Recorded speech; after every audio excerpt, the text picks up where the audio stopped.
শুক্র শনি শিলিগুড়িতে পরপর দুদিন বন্ধ জল, আর এই নিয়ে আগে বিজ্ঞপ্তি জারি করে শিলিগুড়ি পুরসভা।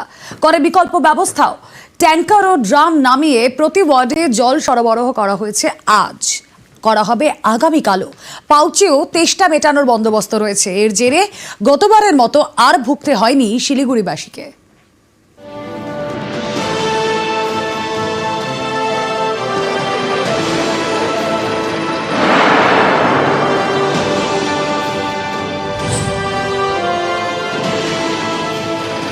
নতুন জলাধারের সঙ্গে পুরনো সংযোগ স্থাপন, এর জেরে শিলিগুড়িতে দুদিন বন্ধ পানীয় জল সরবরাহ।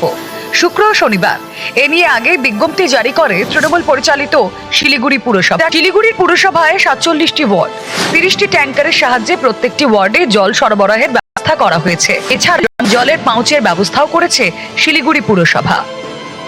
মানুষকে ওয়েল ইন অ্যাডভান্স আমরা জানিয়েছি, সবাই জল স্টোর করেছে বাড়ির ট্যাঙ্কে বা আদারওয়াইজ। প্লাস আমাদের ট্যাঙ্কারগুলো যাচ্ছে, হ্যাঁ সব জায়গাতে গেছে, মনিটর করছি আমরা, আমাদের পাউচগুলো পৌঁছে গেছে। এর আগে চলতি বছরই একটা সময় শিলিগুড়িতে পানীয় জলের হাহাকার তৈরি হয়।